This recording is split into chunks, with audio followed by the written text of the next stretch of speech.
عوام کا بھی پہلے شکریہ ادا کرتا ہوں اور میں اپنی قوم کو بھی مبارک دیتا ہوں کہ یہ ہم اب ایک جاگی ہوئی قوم دیکھ رہے ہیں، باشعور قوم. اور یہ جو مارچ ہے، قوم سمجھ گئی ہے کہ اس کا مقصد کیا ہے، اور مقصد صرف ایک ہی ہے کہ جو 1947 میں ہم آزاد ہوئے تھے، اب وقت آ گیا ہے کہ حقیقی طور پہ آزاد ہو. اور پھر سے میں بتا دوں کہ حقیقی طور پہ ایک قوم کیسے آزاد ہوتی ہے. سب سے پہلے اس قوم کے فیصلے اس ملک میں ہوتے ہیں. کوئی بیرون ملک کی کوئی طاقت، کوئی سپر پاور وہ اس ملک کے فیصلے نہیں کرتی. اپنے ملک کے لوگوں کے الیکٹڈ نمائندے ملک کی بہتری کے لیے، عوام کے مفادات کے لیے فیصلے کرتے ہیں. اور پھر میں مثال صرف دیتا ہوں کہ اگر ہمیں روس سے سستا تیل ملتا ہے، تو اگر ہندوستان سستا تیل خرید سکتا ہے تو ہمیں بھی اپنے لوگوں کے فائدے کے لیے جب آپ سستا تیل خریدتے ہیں تو مہنگائی کم ہو جاتی ہے ملک میں. تو صرف اس لیے کہ کوئی ناراض نہ ہو جائے ہم اپنے لوگوں کے اوپر بوجھ ڈالتے ہیں مہنگائی کا، کیونکہ ہمیں خوف ہے کہ کوئی ہمارے سے بڑی پاور ناراض نہ ہو جائے. یہ غلامی ہے. آزاد قومیں اپنے لوگوں کے لیے فیصلہ کرتی ہیں. اور دوسری چیز، اصل میں انسان آزاد انصاف کرتا ہے. انصاف یعنی قانون، جس ملک میں قانون کی حکمرانی ہوتی ہے وہ لوگوں کو آزاد کر دیتا ہے انصاف دے کے. کیونکہ انصاف جب ملتے ہیں تو لوگوں کے حقوق مل جاتے ہیں. حقوق کا مطلب یہ ہے کہ ہر انسان، ہر پاکستانی، کوئی بھی طاقتور اس کے اوپر ظلم نہیں کر سکتا.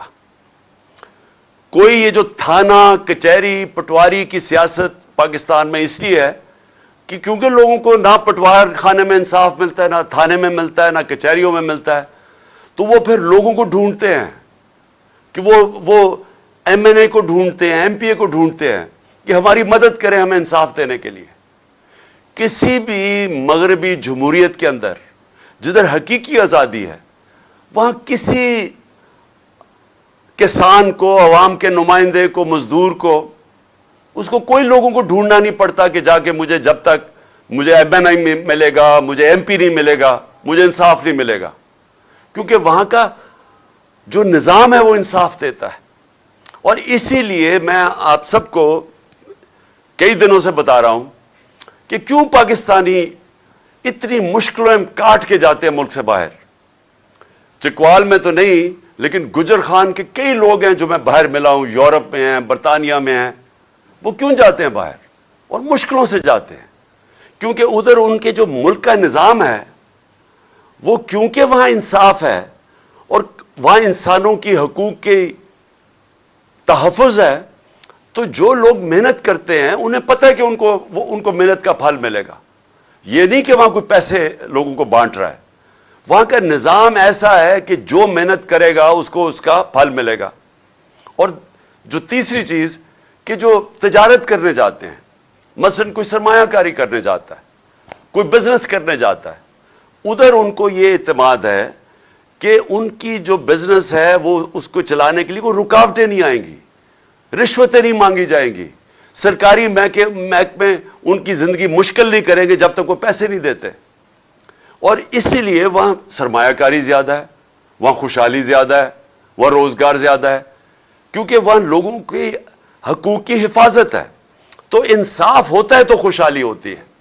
یہ آپ سب سمجھ جائیں کہ یہ جو ہماری حقیقی آزادی کی تحریک ہے، اس کا سب سے بڑا مقصد یہ لوگوں کو آزاد کرنا، انصاف دے کے، اور انصاف دے کے خوشحال کرنا، روزگار دینا. یعنی وہ ملک جدھر سرمایہ کاری شروع ہو، جدھر کارخانے لگیں، جدھر کسانوں کی مدد ہو.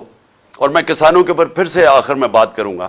لیکن جب تک ایک ملک کے اندر قانون کی حکمرانی نہیں ہوتی، جب تک ایک ملک میں طاقتور اور قانون کے کمزور کے لیے ایک قانون نہیں بنتا، تب تک لوگ آزاد نہیں ہوں گے. اور میں بار بار یہ کہتا ہوں کہ اگر ملک کا ایکس پرائم منسٹر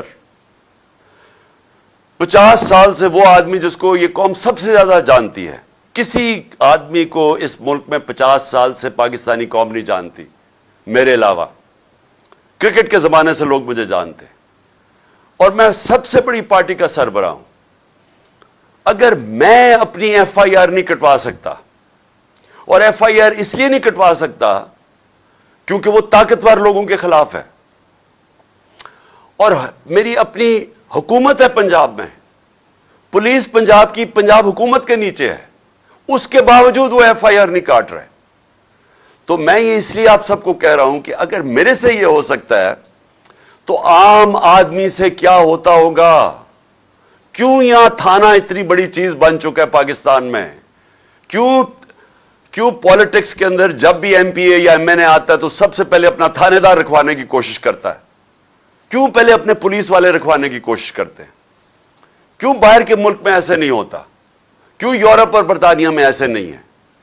کیونکہ وہاں ان کے نظام کے اندر انسان کو حقوق کی حفاظت ہے. جو قانون اور آئین اس کو حقوق دیتا ہے وہ انصاف کا نظام پروٹیکٹ کرتا ہے، اس کی تحفظ کرتا ہے. تو ہمارے لوگ اس لیے غلام بنے ہوئے ہیں، یہ نظام غلام بنا دیتا ہے لوگوں کو، اور اسی لیے لوگ مر مر کے جاتے ہیں یورپ. اور آپ کے رشتہ دار کتنے ہوں گے جو کہ محنت کرنے اور محنت کش لوگ آج باہر کے ملکوں میں کام کر رہے ہیں اور وہ آپ کو پیسے بھیجتے ہیں. وہ پھر سے وہ یہ نہیں کہ لوگ پیسے وہ تقسیم کر رہے ہیں، وہ اس لیے کہ ان کا نظام اجازت دیتا ہے لوگوں کو پیسہ بنانے کے لیے، بزنس کرنے کے لیے. اپنی وہ کام دکانیں کریں گے، انہیں پتہ ہے دکانیں لگائیں گے، کارخانے لگائیں گے کہ ان کو تنگ نہیں کیا جائے گا محکموں سے، اس لیے وہ خوشحال ہیں.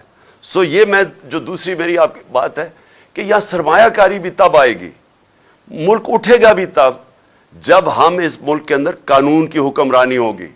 سب سے بڑا ہمارا اثاثہ ہے بیرون ملک پاکستانی، اور یہ جو آپ گجر خان میں خاص طور پہ گجرات، یہ سارا جو بیلٹ ہے، اس سے بہت زیادہ لوگ وہاں باہر بیٹھے ہوئے ہیں. تو وہ جو لوگ ہیں جو وہ پیسے بنا لیتے ہیں، جو اپنے کاروبار شروع کر دیتے ہیں، ان کا دل ہے پاکستان میں آنے کا، لیکن وہ کیوں نہیں آتے؟ کیونکہ میں ان بیرون ملک پاکستانیوں کو پچھلے 40 سال سے جانتا ہوں. انہوں نے میری مدد کی شوکت خانہ بنانے میں، کرکٹ کے زمانے سے میں جانتا تھا. پھر تحریک انصاف کو یہ پیسے بھیجتے ہیں. تو کیوں میں جب بھی میں ان سے پوچھتا ہوں وہ کیوں نہیں پاکستان میں سرمایہ کاری کرتے؟ کیونکہ ان کو اعتماد نہیں ہے پاکستان کے انصاف کے نظام پہ. ان کو خوف یہ ہے کہ اگر وہ یہاں کاروبار شروع کریں گے تو ہر قسم کی رکاوٹیں سامنے کھڑی ہوں گی اور ان کی حفاظت نہیں کرے گا پاکستان کا جو انصاف کا نظام ہے. تو اس لیے یہ جو آپ کی ہماری جو تحریک ہے یہ چلتی رہے گی. یہ انشاءاللہ الیکشنز بھی اناؤنس ہو جائیں پھر بھی یہ چلتی رہے گی جب تک اس ملک میں قانون کی حکمرانی نہیں آئے گی، اور جب تک کہ طاقتور اور کمزور ایک طرح قانون ان کو دیکھے گا. ایک ہی نظر سے کمزور اور طاقتور کو جب تک نہیں دیکھیں گے یہ ملک آزاد نہیں ہوگا، خوشحال نہیں ہوگا. اعظم سواتی ملک کا سینیٹر، صرف اس نے تنقید کر دی ایک ٹویٹ کے اندر. بابر ستار جو اسلام آباد ہائی کورٹ کا جج ہے، اس نے کہا ہے کہ ایک تنقید کے اوپر آپ ایک ٹویٹ کے اوپر کسی کو آپ غدار نہیں بنا سکتے. لیکن جو اس سے ہوا، بچوں کے، میں پھر سے کہتا ہوں کہ تصور کریں، آپ سب تصور